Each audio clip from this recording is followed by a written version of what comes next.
Federal agents called it Operation High Country Hydra. In 2019, a tip came in about Flagstaff massage parlors accepting money for sex acts. Homeland Security Investigations and Flagstaff PD launched a joint months-long operation to try and stop the suspected trafficking and prostitution.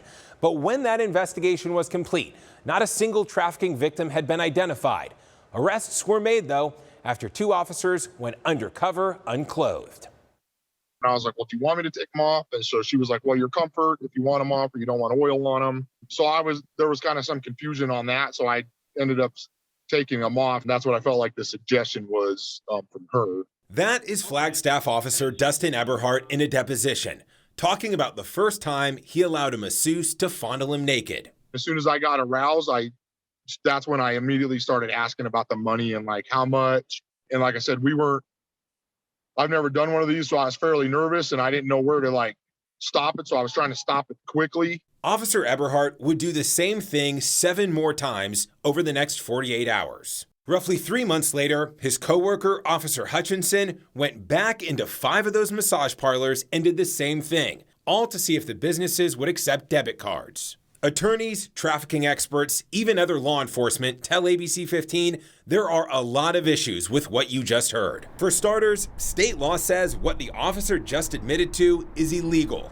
2, experts say it wasn't necessary to make the prostitution case. And 3, in their reports, investigators repeatedly say they're looking into sex trafficking, then proceed to pay for sex acts from potential victims. Women who work in massage parlors are not a commodity. They're people. Brad Rideout is an Arizona defense attorney and former prosecutor. He's not involved with this operation. In Arizona, you cannot exchange money for sex acts while on duty. It is a crime. State Statute 13-1412. A peace officer commits unlawful sexual conduct by knowingly engaging in sexual contact with any person who's in the officer's custody or the subject of an investigation. Flagstaff Police Chief Dan Musselman says his employees didn't violate state law because the officer did not sexually touch the masseuse. In an emailed response to questions, the chief went on to say, quote, quite the opposite happened. The subject fondled Officer Eberhardt, thereby making him the victim of sexual abuse under 13-1404.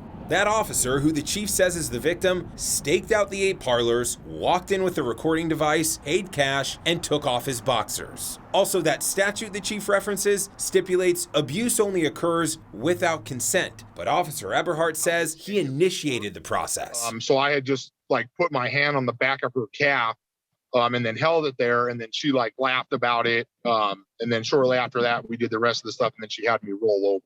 I don't know how you can continue to prosecute a case in which you know that there's a strong possibility that this officer has committed some sort of crime. Jack Litwack represents one of the 13 people indicted in this operation for conspiracy, money laundering, and operating a house of prostitution. Like many defense attorneys I spoke with, he's shocked Flagstaff Police and HSI used an investigative technique he says has been widely condemned. They do not need to do that, and frankly, they should have known better. Chief Musselman, though, said, quote, it was necessary for there to be direct fondling. But in Arizona, prostitution's defined as engaging in or agreeing or offering to engage in sexual conduct under a fee arrangement. When pressed on that, the chief said it was important offers originate from the masseuse and wrote, quote, there was an additional concern of potential language barriers. This is a far overstep into abuse of power and some really disturbing ethical issues. Jenna Panis is an expert on the topics of human and sex trafficking. She says she was disgusted when she heard about this operation. You don't ask victims